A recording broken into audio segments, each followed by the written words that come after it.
my colleague Carla just said, youth are the future, and women are half the society, and their impact is much more than the half. With my dear guests, I would like to start first to frame what is a challenging context, because this is what we are passing through since 2019 and even before, and we are facing a lot of challenges. So I will start with you, Mr. Nicolas, asking you about what food security context we have now in Lebanon from your work in WFP, from what you are seeing in the sector, and from your data that you are collecting. Thank you very much. I hope you can hear me. Yes, I'm from the World Food Programme, so we're a United Nations organization that's caring about people having enough food to eat, and this is a big job because it starts with the kind of things we're seeing now, farming, and it really ends at looking if people really have access to all this delicious food or any food at all. Of course, the situation of Lebanon is now is very, very critical. It has become very critical in the last couple of years. It has always been critical, sadly, for Syrian refugees in the country. It's 1.5 million people, and Syrian refugees have traditionally been, half of them have not been able to provide enough food for themselves. With what happened since 2019, it's now 90% of the refugees who cannot afford food or other basic necessities. And in addition to this tragedy, what happened in the last couple of years is that Lebanese people are also experiencing levels of food insecurity that have never been seen before. Almost half the Lebanese population now is not able to buy for themselves, for their family, enough food.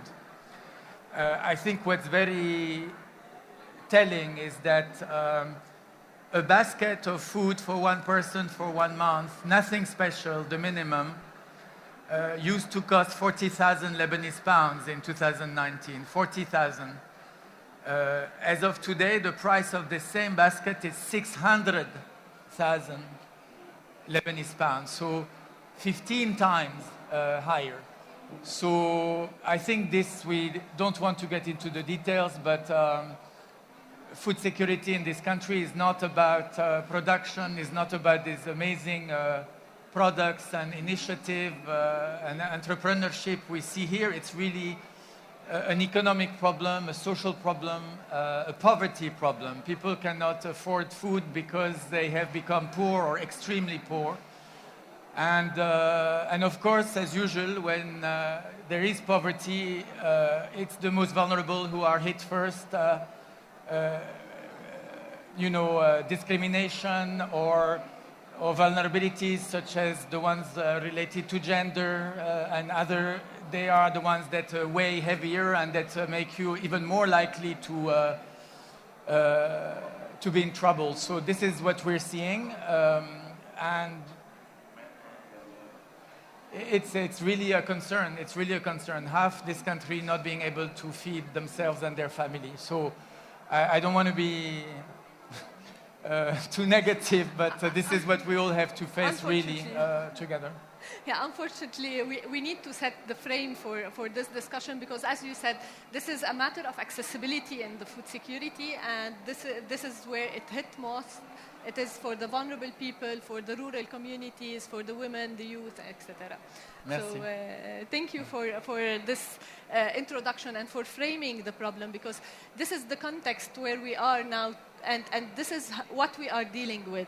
So here I will pass the dialogue to Dr. Armine, who is with us from the World Bank and worked a lot on the digitization of the agricultural sector, but also empowering women in the agricultural sector.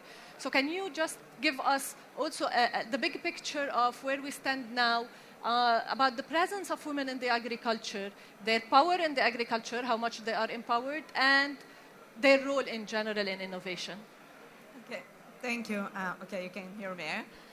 First, thanks a lot for the invitation. It's amazing expo, and I think that all stands are so innovative and interesting. So thanks a lot for this experience and the invitation. So building on the issue of the food security, I want to add that women are especially vulnerable to food insecurity in Lebanon because you have around 18.5% of the households headed by women. And usually, considering the paychecks, usually around 6.5% less for the same job than for a man. So you have already a high gender inequality in the country. And many women are also occupying jobs like teachers, doctors, that were especially hit hard by the financial crisis because obviously the salaries of the teachers became dramatically low. So they're very vulnerable. And in the agriculture sector, it's even more kind of an extreme because you have around 43% of the agriculture workers women, but you have extremely high informality. So if you look on the data, you see probably officially it's 3% of your labor are occupied in agriculture, but 85% of the sector it's informal. So you don't know the exact numbers, and the last census was done in 2010. But what we know that around 40% of agriculture workers are women. Of course, depending on the value chain, you will have, for example, in a dairy value chain, a higher number of the women, or in the processing, or let's say in a horticulture, picking the berries, etc., right? The manual job, but it's very informal, it's very unpaid. And even if you look on the overall agriculture sector, in terms of the poverty, you have the highest numbers of the poverty. Around 40% of the ag workers are below the threshold. So it's a big challenge, but at the same time, agriculture sector, it's possible to invest and make it more productive, efficient, and more, overall environmentally sustainable as well. And when we were working in Lebanon and overall in the whole region, especially when you speak about Lebanon, the first kind of the feedback that we're receiving, youth is not interested in agriculture sector. You look at the landholders, majority holders are over 50, so it's an aging population. You look the holders under 35, it's around 10%. So youth doesn't want to work there. It's not interesting. And then we broke the stereotypes. So together with Beritech and Mashrek Gender Facility, hosted by the World Bank, we organized a digital ag for hair competition. And really, I think it broke completely the opinion of the sector because the idea was that we were looking female leaders to organize teams and come up with solutions in agriculture that promote efficiency, equity, and environmental sustainability. And for a country like in Lebanon, where people think that nobody wants to work in agriculture, we had, within a month, 280 teams applying and submitting their innovative ideas. That was below, it was really not expected numbers. We did a similar exercise in Egypt, where the agriculture is actually on a much higher scale. We didn't receive that numbers. In Lebanon, we received. And I was one of the members to do a pre-selection. I was looking on the video pitches. The dedication, enthusiasm that you could see from the pitches, the people wanted to bring a change. And these were not farmers. These were like engineers, IT experts, working some with ag specialists. And it was incredible. I think it's, especially for people, and we had in a team who do not work in agriculture, but more social aspects, they were like, wow, there's an interest. So you see, and I think digitalization and innovation is a chance to bring young people back. And I saw a couple of already innovative solutions on precision agriculture, improve the feed and barley, to reduce your exports. So there is a hope. And there's an interest, but we need really to create enabling environment and build on this experience and dedication and, will of people to bring a change to the country and improve the situation. So, women are very vulnerable, but they can also bring a change. Yeah, they are powerful as well. Yes. Yeah, definitely. You brought nostalgia to me now talking about digital ag for her since I was working on it. And it was really overwhelming, emotionally overwhelming, and seeing these young women really focusing on this. And when we go from the accessibility for women and their vulnerability on this side, I think we talk about more the utilization in the food security when it comes to children and this side of the society for the youth, etc. But here, I don't want just to focus on the food security, but also the role of these youth in the agriculture in general, and their engagement and how it changed before and after the crisis, how things are going now. So, Ettie, please. Thank you.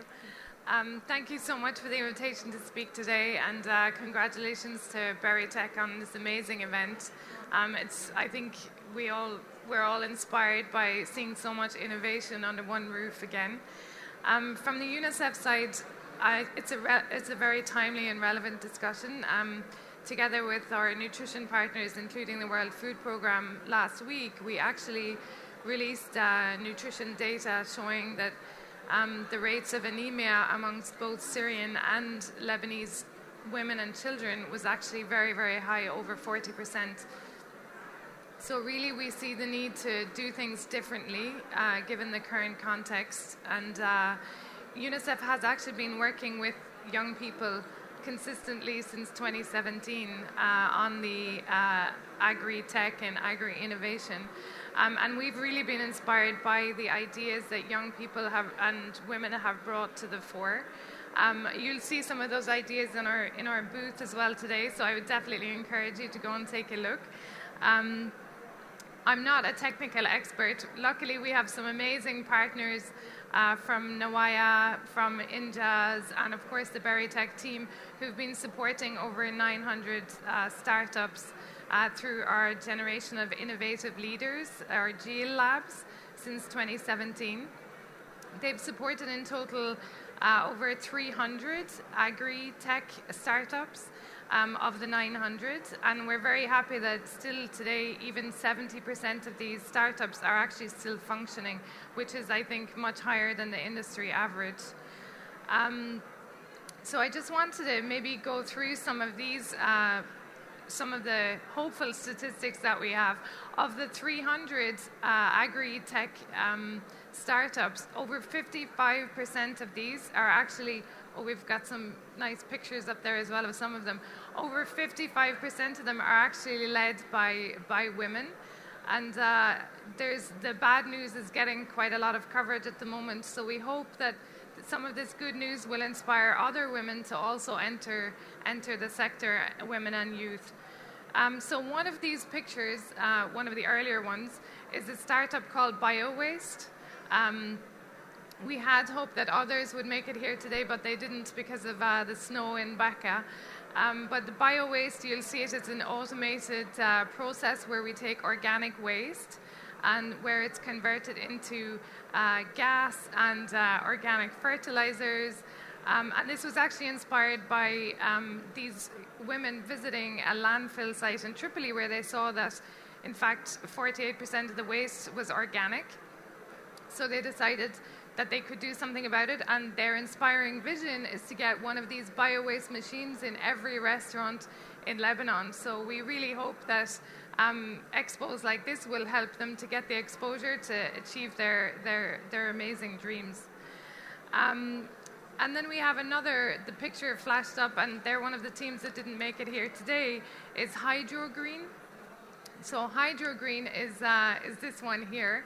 And it's very relevant for the, I would say, the less rural and the more highly densely populated areas of Lebanon, where it's very difficult to grow their own produce.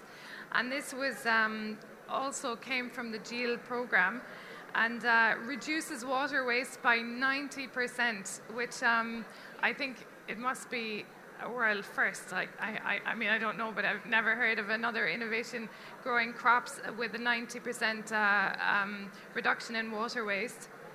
And the good thing is they completely avoid the use of pesticides, so it's completely environmentally green and friendly, and they can cultivate year-round. They can cultivate really high-quality crops, which is great for food security as well. So we're very proud of the HydroGreen team. The other team that we're very proud of as well that I'd just like to highlight today is eFarm.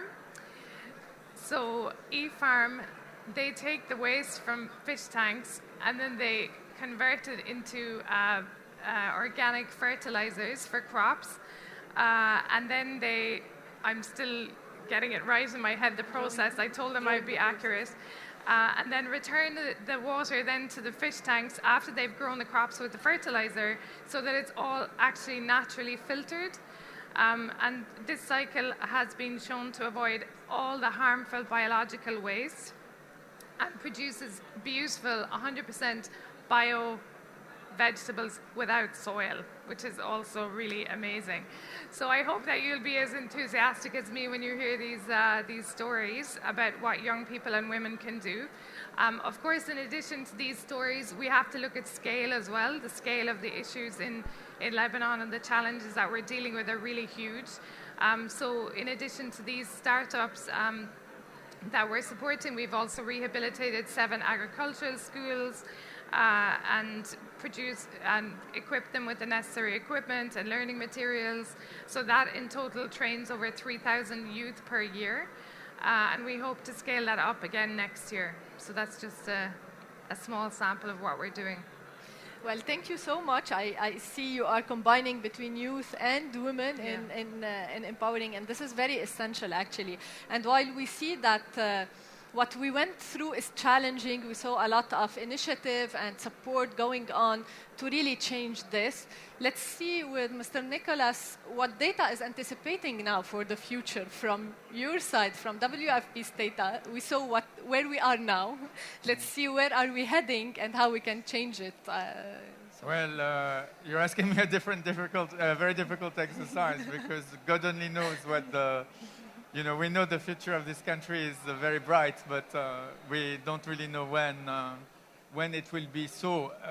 All I can say is that at the moment, despite all the innovation, the initiative, the excitement that we're seeing today, and that UNICEF, the World, all of us and WFP are participating in, things are not really getting off the ground, essentially because of the overall economic situation. It's not easy to farm in these conditions. It's not easy to do business. It's not easy to export.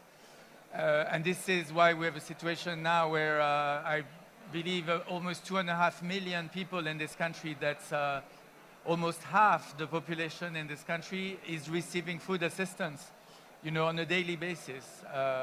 This is the sad situation. So this is what we want to move away from. This is what the country should look like in future. We hope a very near future.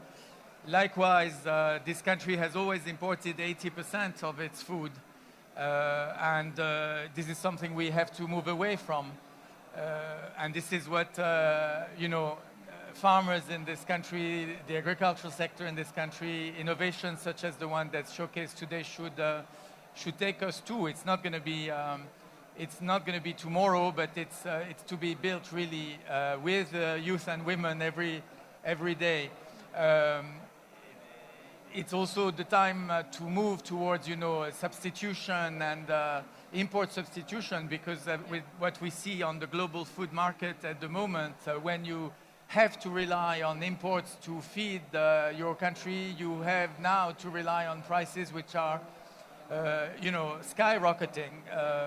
Lebanon has an issue with wheat and bread, obviously, because almost the entire imports of this country of wheat are from Ukraine or Russia. So there will be a very urgent need to supply Lebanon from other sources, because and the prices are already 50% as what they were 6 months ago, 50% higher.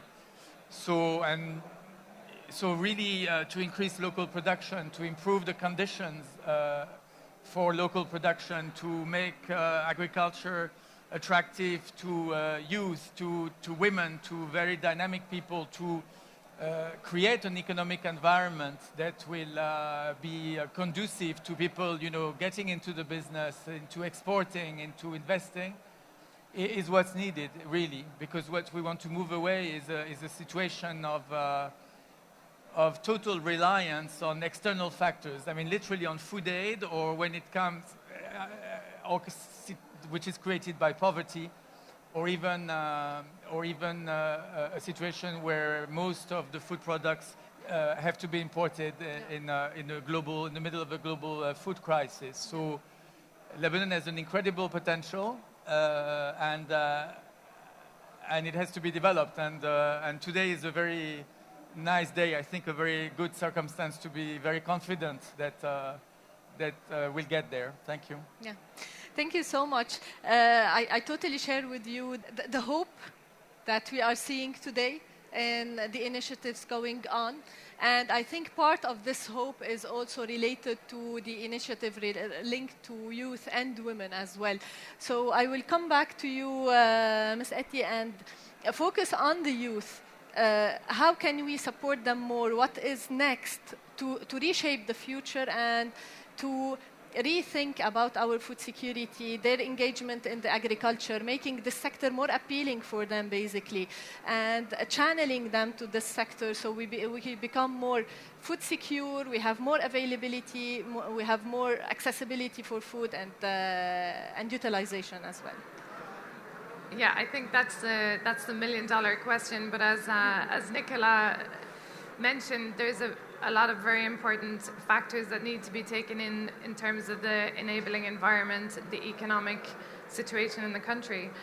So one of those would be access to finance is absolutely critical. You know, UNICEF and through the GL Lab and other partners is supporting all of these startups, but if they don't have the enabling environment, the legislation, the ability to export products, and as I said, the access to finance and banking, etc., then it is very challenging. However, we'll continue to do what we can as the United Nations agencies and others. I think there's a lot of attitudinal changes that need to take place that we're working on as well, making the agricultural sector more appealing and maybe less intimidating for young people and for women especially.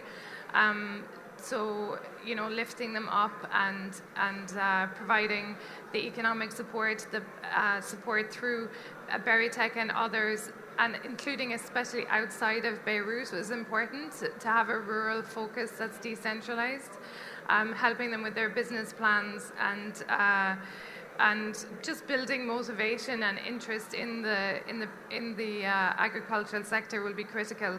I would also say that we are also working a lot as UNICEF on making sure that farms and other areas are safe places to work for women. So we're partnering with the International Labour Organization to reduce any risks of exploitation or other kinds of abuse that may happen on farms, because we know that it's quite a large informal sector, so we need to make it safe for women and young people to work in this sector as well. And I would say another point is supporting the youth-led social enterprises. I've had the pleasure to visit many really inspiring young people who are working in their communities, who have done their best to stay where they are, to build economic engagement amongst some of the most marginalized groups in the country. And we need to support these social enterprises and social entrepreneurs as well to really flourish. And to support cooperatives, women-led cooperatives as well, who want to find solutions within their own communities. And yeah, I would say this will overall help as well the dependency that Nicolas mentioned that we have on importation of so many food products. And I think we can build on things like the locally, of course we know now the global supply chains with problems with fertilizer, so building on some of the work that's been done on local fertilizers, etc., and helping the entire ecosystem to build more holistic solutions will be critical to really bring the innovation and action for women and youth across the country. Yeah, perfect. And here I want to point on something. The ability of youth to digest technology and to adopt technology is way higher. So here innovation can be our focus with youth, I think. So how are you seeing this trend going on, especially in rural areas? Because I think this is where your focus is. I mean, every time I visit some of the social enterprises and agri-tech startups that we work with, I learn something new. The pace of change is so fast, and I think that's one of the beauties as well of technology, is that can be shared technology transfer and ideas spread so quickly. So UNICEF has facilitated cross-regional visits within Lebanon, and even speaking to neighboring countries in the region to share ideas amongst young people, and they look beyond the politics, and they look beyond the backgrounds, and they look for solutions within their communities, especially through technology. So we're really seeing the rate of change accelerate, and I think it's a cliche, but we did see that during COVID as well, these changes through technology, maybe things that had already started, were really accelerated. So we need to build on that momentum. Perfect. Thank you so much. Dr. Armine, going back to how we can change our destiny and how we can push women to innovate more and to use technology more, to get empowered through technology and change this food security challenge we are facing. No, I mean, I have to say a lot, like Ettie says. I mean, the World Food Program is not only helping people to have food to eat. And as I said, sadly now it's half the population of this country at this particular moment. But just like UNICEF does and many others, we're extremely active in empowering people economically in general, and in the agricultural sector in particular, and the tech sector when it's related to agriculture. Very similar to what Ettie explained with UNICEF. I mean, one example today really that's extremely relevant is what we call a food system challenge that WFP has launched with Veritech, and which is meant to support small and medium enterprises in the agri-tech sector to innovate, to export, to produce better. So it's a rather innovative system in its own. It's a combination of grants and technical support, expertise for those selected businesses which have been chosen amongst, as you were saying, lots and lots of applicants. We were very surprised ourselves that this should attract so much interest. And we're now starting with Veritech to work with them to develop their businesses. So we're doing reforestation, we're improving irrigation, we're working all around the country in what we call livelihoods programs to improve agriculture, to improve production, to improve the participation of women and youth in economic activity, especially agricultural production.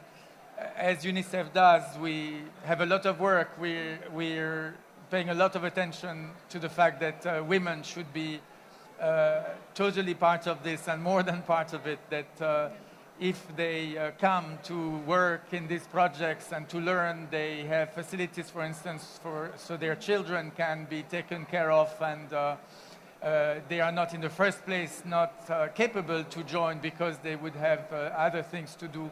And that even if they bring them, they could bring them. I mean, all these sorts of things which can make something succeed or fail, really, if we don't do what's needed. So really, on all sides,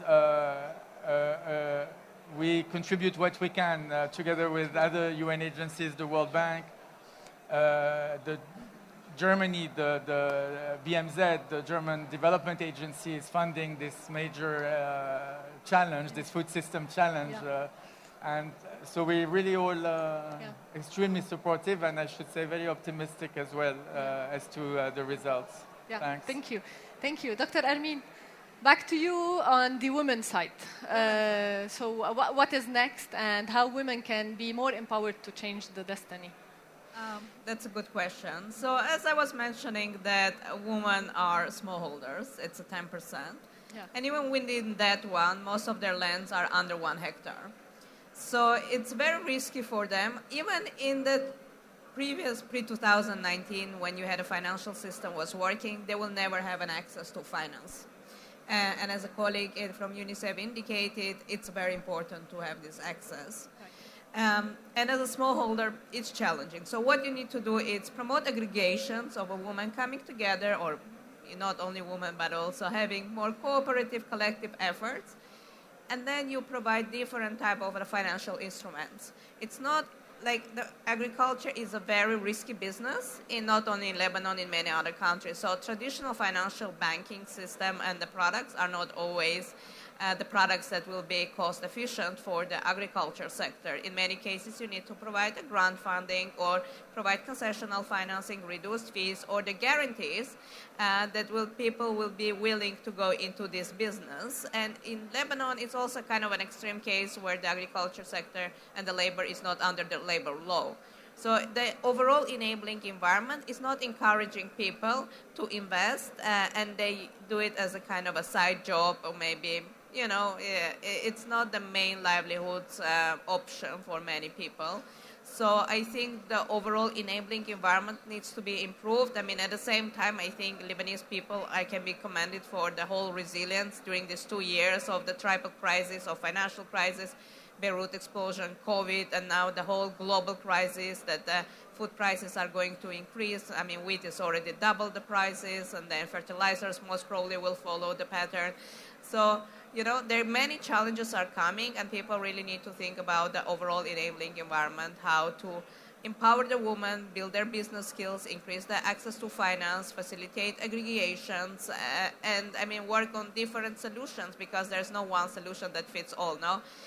So we can use some traditional approaches that worked already and some more innovative pilots and see whether it works. Some will fail, some will work out. But we needed evidence to understand what from innovative solutions is working. And at the World Bank, I don't see Angela, we're having also a Mashrek gender facility that looks beyond the agriculture sector, how we can empower the woman, what are the needs and the gaps, and they're trying to address that.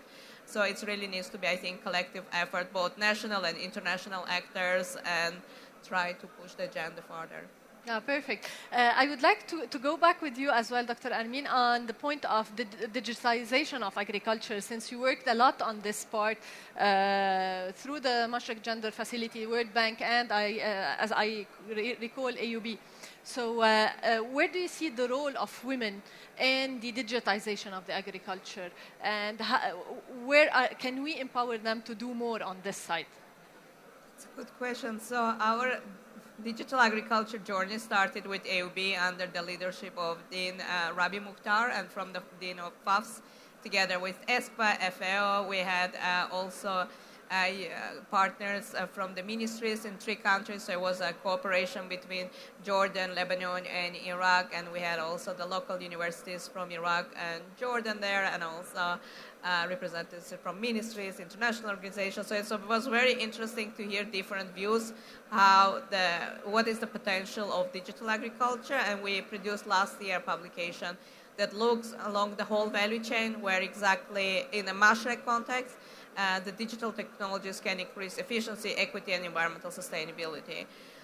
So as I was mentioning before, women can both benefit from digital technologies, because some of the things can simplify their work, let's say, or inform, reduce their risk, or provide access to extension services. There's a wide range of technologies, depending on the context. But again, to use it, you need to build capacity and the knowledge, so the capacity building is quite important to make them also the agent of the skill, and also break the stereotypes, because, farmers are very conservative stakeholders. They like to use the practices that use their grandfathers, grandmothers. So unless you really bring and show the pilots and the field that, this will actually really will improve your productivity, will increase your incomes, people will not change their habits. So I think here also the capacity building is very important for women to push for the change. Yeah, perfect. I think as much as we have challenges, as much as we have opportunities to do better, to empower more people in this society to do better. I would like to leave the floor for you for any final note or any final thought for this panel. Ms. Ettie, any final thought on this topic? No, I would just say that, women and youth, they have some of the most amazing creative ideas and solutions that that often we haven't been mainstreamed, or they haven't been given the platform. So just to reiterate that from the UNICEF side, together with our amazing partners, we'll continue to elevate their voices and solutions, especially going through this difficult time in Lebanon at the moment. Perfect, thank you. Dr. Armine, your final thought on this subject? I think we need to be positive and to break the stereotypes that agriculture sector it's not interesting for young people. There's enough already evidence that it is interesting, and now we need to create more enabling environment for people to engage and scale up their ideas. Yeah, thank you. Mr. Nicolas, the final word is yours. Yeah, thanks. No, I think the issue of food, not to mention youth and women, is really a very, very central issue, not just for this country, but in general. So we need to succeed on this account. As someone who's neither a woman nor very young, I would talk to men and to older people, or at least to make room for women and youth to really participate in this big challenge, because the solutions are going to come from there. Thank you. So thank you so much, our dear panelists, for the positive note. Actually, AFID had a target to leave a positive impact and show what we can do and what we still have to do. So thank you so much for enforcing our target in this event, and thank you for giving us the time and coming to our venue. Thank you so much. Thank you.